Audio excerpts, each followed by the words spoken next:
बिस्मिल्लाहिर्रहमानिर्रहीम अस्सलाम वालेकुम। हम लोग करने लगे हैं मैथमेटिक्स पेपर 3 मैकेनिक्स का। अच्छा, इसके अंदर 5 ईयर के हम लोग सवाल कर रहे थे। तो लास्ट टाइम हमने करा था लेमिस थ्योरम और लैम्डा म्यू थ्योरम।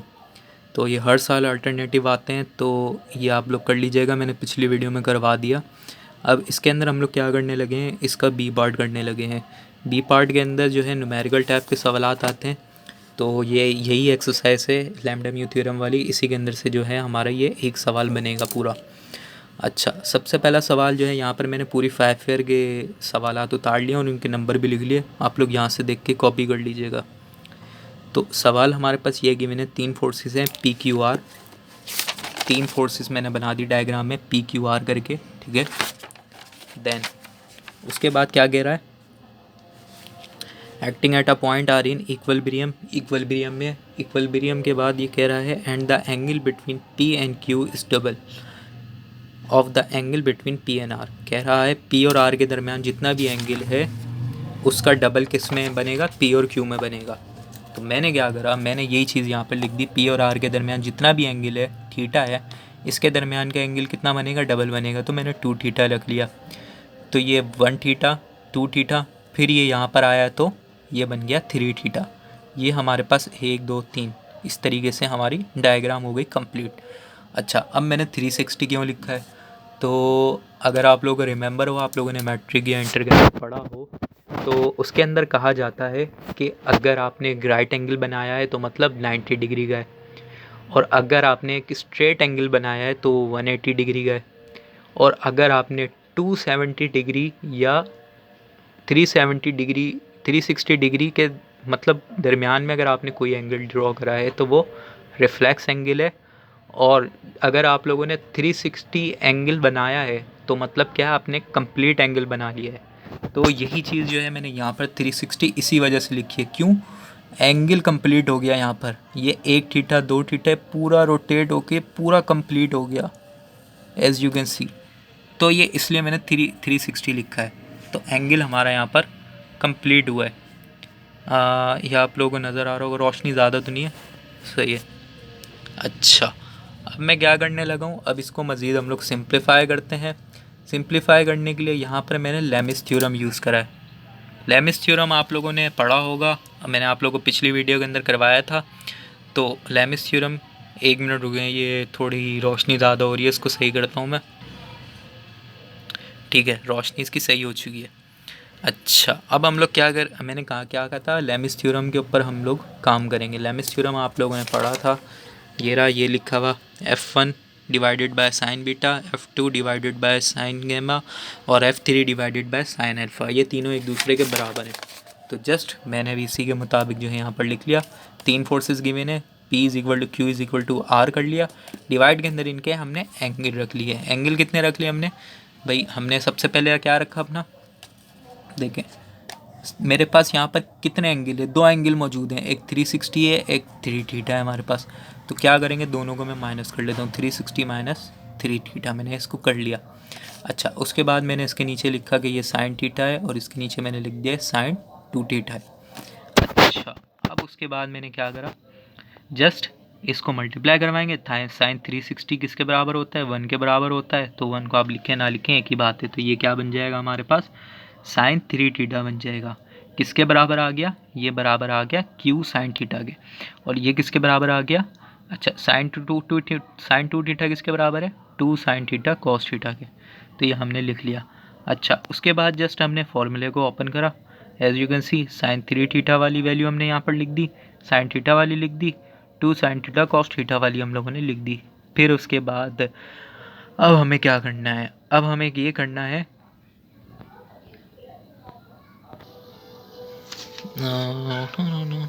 अच्छा ये देखें, यहाँ पर एक साइन थीटा गिवन है, ठीक है।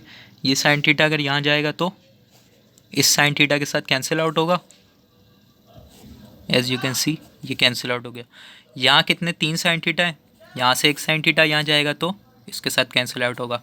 क्या बच गया, -3 प्लस 4 साइन स्क्वायर थीटा। क्यों, ये साइन थीटा इस साइन थीटा के साथ कैंसिल हो गया। साइन स्क्वायर थीटा क्यों, क्योंकि ये वाला इसका एक साइन इस साइन के साथ कैंसिल हो गया। अच्छा, अब हमें ये करने की ज़रूरत क्यों पेश आई, ये हमें आगे जाके मैं आप लोगों को समझाता हूँ। ये हम लोगों ने करने की ज़रूरत क्यों पेश आई और हमें साइन को कट क्यों करना पड़ा। तो हमारे पास जो है अब इसको इक्वेट हमें करना है, इसको इक्वेशन बना लेनी है। इक्वेशन कैसे बनानी है, बहुत ज़्यादा सिंपल है। ये पी है इधर, ठीक है, और ये यहाँ पर 1 है, 1 इधर गया इस पी के साथ तो पी ही रहेगा। ये पूरी टर्म क्यू के साथ जल चली जाएगी, तो ये पूरी टर्म क्यू के साथ लिख दी, ये बन गई इक्वेशन 1। अब बात करते हैं इक्वेशन 2 की। ये क्यू और ये 2 कॉस थीटा, इन दोनों को आपस में मल्टीप्लाई करवा लिया और 1 आर के बराबर ले लिया, तो ये हमारे पास दो इक्वेशन ऐसे बन गई। अच्छा अब हमारे पास ये दो इक्वेशन बन गई। अब हम लोग सेकंड इक्वेशन की मदद से सॉल्व करते हैं। सेकंड इक्वेशन की मदद से कैसे सॉल्व करा हम लोगों ने, कॉस थीटा इधर ही रहा, ये 2q है ना, ये r के नीचे आ गया, r/2q हो गया। अच्छा अब हमें क्या करना है, अब हम जो है मैं एक बिल्कुल ही अलग स्टेप है, बिल्कुल ही टेक्निकली है, तो ये मैं आप लोगों को समझाता हूँ। 1 माइनस कॉस स्क्वायर थीटा बराबर रहता है साइन स्क्वायर थीटा की, ये बात आप लोगों को पता होगी अच्छी तरीके से। ये फॉर्मूला है, साइन स्क्वायर थीटा बराबर है 1 माइनस कॉस स्क्वायर थीटा के। अच्छा अब 1 माइनस तो एज इट ही रहेगा, कॉस स्क्वायर थीटा की जगह क्या करें, कॉस थीटा की वैल्यू तो हमें पता है ना, आर और 2 थीटा होती है, आर और 2 क्यू होती है, r/2q। तो मैंने क्या करा, इस कॉस स्क्वायर थीटा की जगह पर मैंने रख दिया r/2q। तो r/2q रखा, कॉस के ऊपर स्क्वायर है, यहाँ स्क्वायर नहीं था, तो स्क्वायर होने से क्या हो जाएगा, ये आर स्क्वायर हो जाएगा और ये क्या हो जाएगा 4q स्क्वायर। अच्छा अब इसके बाद एलसीएम लेंगे हम लोग, नीचे 4q स्क्वायर ही रहेगा, यहाँ पर भी 4q square minus r square आ जाएगा। तो ये हमने एलसीएम ले लिया, ये इस तरीके से हमारा सॉल्व हुआ है। अब जो हमारी वैल्यू किसकी आई है, साइन स्क्वायर थीटा की आई है हमारी, ये वाली वैल्यू। तो अब इस वैल्यू को मैं पुट कर देता हूँ इक्वेशन नंबर 1 के अंदर। तो as you can see P is equal to Q और ब्रैकेट के अंदर ये वाली टर्म थी, तो साइन स्क्वायर थीटा की जगह पर मैंने ये वाली वैल्यू जस्ट पुट कर दी। पुट करने के बाद इसको अब सिंप्लीफाई करेंगे तो हमारा आंसर आ जाएगा। उम्मीद है आप लोगों को सिंप्लीफाई करना आता हो, अगर नहीं आता मैं पहले ही बता देता हूँ आप लोग। ये इधर क्या है, ये हमारे पास क्यू है, ये क्यू 3 के साथ मल्टीप्लाई हो रहा है, 3q हो जाएगा। ये क्यू 4 के साथ मल्टीप्लाई हो रहा है, तो ये हो जाएगा 4q। 4q यहाँ पर भी है, 4q यहाँ पर भी है, कैंसिल आउट होगा, यहाँ सिर्फ एक नीचे क्या बच जाएगा, q बच जाएगा। 4 से 4 कट गया, q से q कट गया, सिर्फ एक q नीचे बचा, तो ये q ये रहा, और बाकी की टर्म मैंने यहाँ पर एग्जेक्टिव लिख ली। अब एलसीएम लेंगे, इसको मज़ीद सिंप्लीफाई करेंगे, एंड इन दी एंड हमारे पास ये हमारा आंसर आ जाएगा, जो चीज़ हमें प्रूव करनी थी।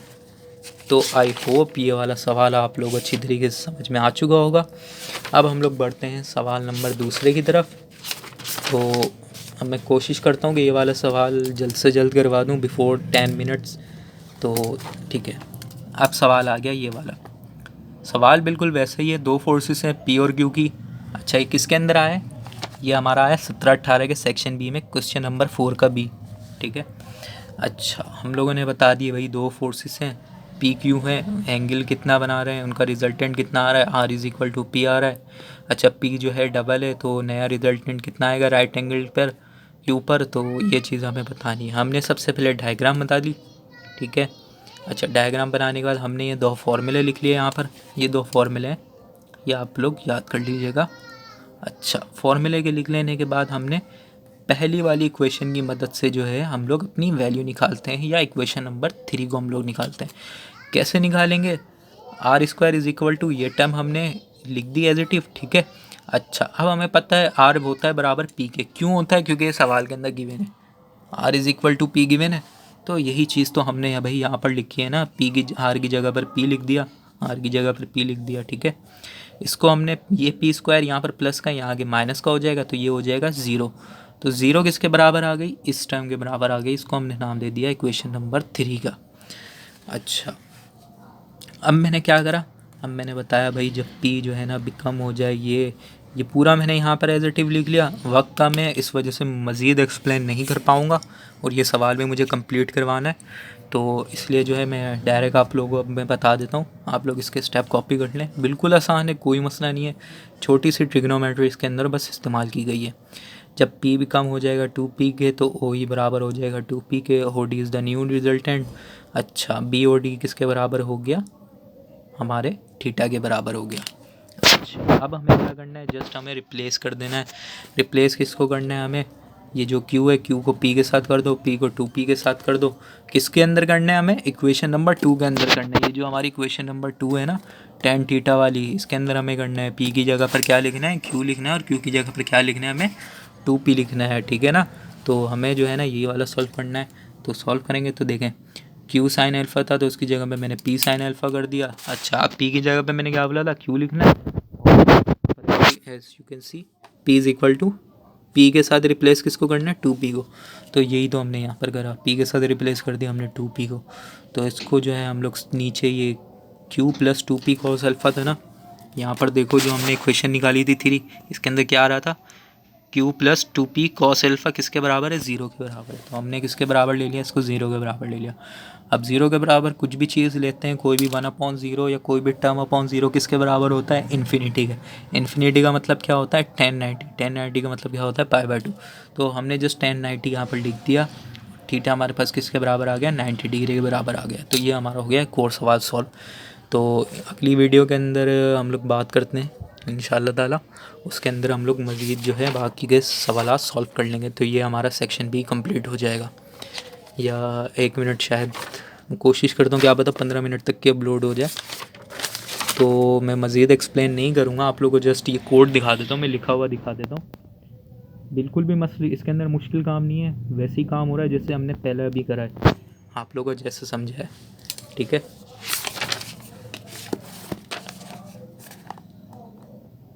ये आप लोग इसको छाप लें अच्छे तरीके से। ठीक है, ये वाला हमारा एक और सवाल हो गया। अच्छा, इस सवाल के बाद जो है हमारा अगला सवाल वो ये रहा। ये हमारा किस में आया हुआ है, 2016 में आया हुआ है, सेक्शन बी क्वेश्चन नंबर 4 का है। लैम्डा म्यू थ्योरम के मुताबिक हम लोग सॉल्व करेंगे। लैम्डा म्यू थ्योरम मैंने आप लोगों को बताया था।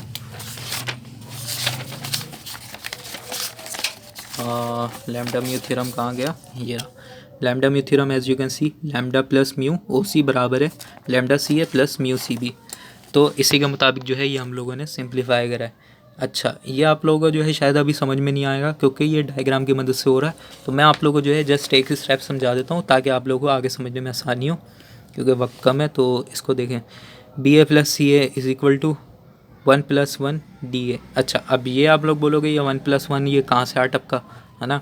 तो भाई अभी अभी मैंने आप लोगों को क्या दिखाया, लैम्डा म्यू थ्योरम मैंने आप लोगों को दिखाया ना। लैम्डा म्यू थ्योरम के अंदर क्या आ रहा है, देखें, लैम्डा प्लस म्यू आ रहा है, लैम्डा प्लस म्यू आ रहा है ये। अच्छा, अब ये क्या है, 1+1 क्या है, ये लैम्डा प्लस म्यू है। 1 भी लैम्डा है, म्यू भी लैम्डा है। क्यों है भाई, ये देखें, ये lambda B A plus mu सी ए। तो लैम्डा यहाँ पर कुछ भी नहीं है मतलब 1 है, यहाँ कुछ भी नहीं है मतलब 1 है। तो जस्ट मैंने लैम्डा म्यू थ्योरम के मुताबिक 1+1 लिखा। और इन दोनों के दरमियान जो तस्वीर देखें, जो इनका सेंटर है, जो इनका ओरिजिन है, वो क्या है, यहाँ पर बी ए और सी ए के दरमियान का बी ए है और सी ए के दरमियान का डी ए, इनका ओरिजिन डी है। तो मैंने जस्ट यहाँ पर लिख दिया डी ए के बराबर है। वही लैम्डा म्यू थ्योरम के मुताबिक जो है इसको मैंने लिखा है यहाँ पर। ठीक है, ये डायग्राम बनानी है और आप लोगों ने डायग्राम के बाद लैम्डा म्यू थ्योरम के मुताबिक इसको सिंप्लीफाई करना है। तो ये हमारा हो गया एक और सवाल सॉल्व। उसके बाद जो हमारा नेक्स्ट सवाल है वो 2012 और 15 के अंदर आया है। तो अच्छा, अब ये आप लोग देख लें, ये भी बिल्कुल वैसा ही है, कोई इसके अंदर डिफ़िकल्टी की बात नहीं है। जस्ट आप लोग इसको कॉपी कर लें और आप लोग समझ लीजिएगा। यहाँ मेरे पास वक्त ज़रा कम हो रहा है तो इसलिए मैं जस्ट आप लोगों को ज़्यादा करवा नहीं पाऊँगा, समझा नहीं पाऊँगा। तो ये हमारे तमाम सवाल कंप्लीट हो चुके हैं। इसके पूरे के पूरे सेक्शन बी का एक सवाल हमारा बन चुका है। पूरी मैं 10 ईयर्स की बात करूँ, 5 ईयर की बात करूँ, अगर कोई सवाल मिस हो गया हो आप लोग मुझे बता देना। लैम्डा म्यू थ्योरम भी कर लिया हमने और बाकी के उसके न्यूमेरिकल भी। तो सेक्शन बी से एक सवाल यहाँ पर हमारा पक्का है मैकेनिक्स का। तो दुआओं में याद रखिएगा, ठीक है। और सदका जारिया समझ के आप लोग अगर शेयर करना चाहें कर लीजिएगा अपने दोस्तों के साथ, क्योंकि मरने के बाद हमारे लिए सदका जारिया ही काम आता है। तो ठीक है, अल्लाह हाफ़िज़।